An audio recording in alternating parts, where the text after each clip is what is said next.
हिमाचल विधानसभा monsoon सत्र में सदन में लाए गए अविश्वास प्रस्ताव पर सभी सदस्यों को चर्चा का समय न देने पर विपक्ष मुखर हो गया है और सदन में ही हंगामा शुरू कर दिया।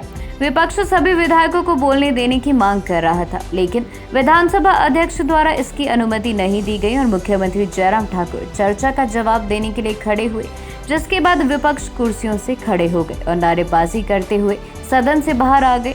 नेता प्रतिपक्ष मुकेश अग्निहोत्री ने कहा कि ये सरकार पूरी तरह से विफल हो गई है और लोगों का विश्वास इस सरकार से उठ गया है। विपक्ष द्वारा सदन में सरकार के खिलाफ अविश्वास प्रस्ताव लाया गया था।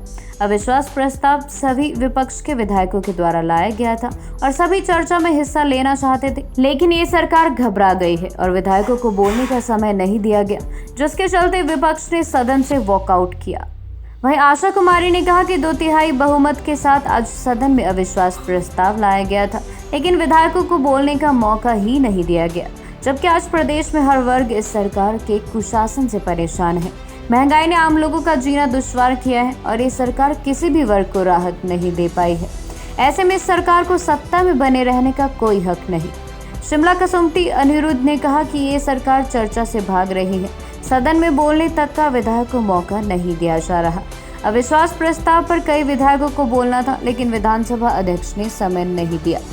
विश्वास प्रस्ताव लाने के लिए 1/3 बहुमत जो है विधायकों का जरूरी होता है, जो कि हमने हेड काउंट करा के और साबित कर दिया था कि हम 23 विधायक जो है इस मोशन के साथ खड़े हैं। जब इसके मूवर जिन्होंने ये प्रस्ताव दिया है वो 23 के 23 थे, तो हम 23 व्यक्तियों को बोलने का मौका मिलना चाहिए था।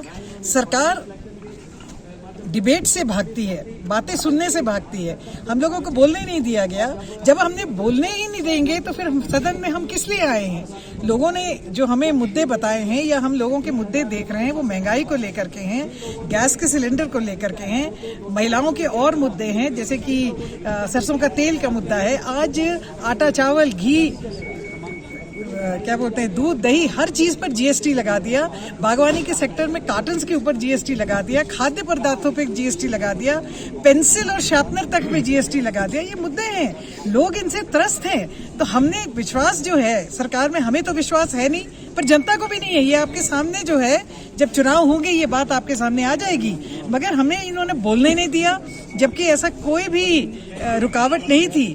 पहली बात तो छोटा सेशन किया, पहली बार ऐसा हो रहा है कि ये 35 दिन के सेशन, जबकि विधानसभा का हिमाचल का रूल है कि 35 दिन पूरे करने हैं, तो 4 दिन का इन्होंने सेशन रखा।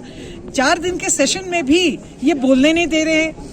उनके चीफ सेक्रेटरी को, मुख्यमंत्री जी को यही नहीं पता लगा कि प्राइम मिनिस्टर साहब हटा रहे हैं।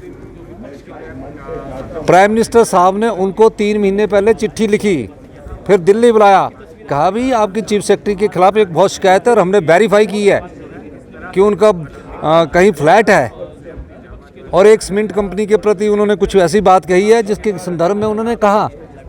तो अब जब फिर मुख्यमंत्री जी ने उस चीफ सेक्रेटरी को हटाने की अपनी ज़रूरत नहीं समझी, पीएमओ ने जब डांटा तो मुख्यमंत्री ने चीफ सेक्रेटरी को उठाया और 2 लोगों को भी मुख्य चीफ सेक्रेटरी की जो रेस में थे उनको ना बनाकर आगे उन्होंने मुख्यमंत्री तीसरे व्यक्ति को बनाया। क्यों बनाया, इसका जवाब माननीय मुख्यमंत्री जी दीजिए।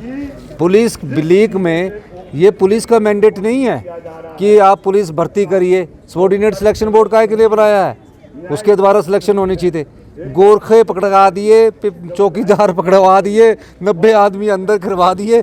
मुझे तो यही नहीं समझ आता कि पुलिस का कोई अधिकारी कर्मचारी नहीं पकड़ा गया। तो चोर चोर मसेरे भाई वाली बात है।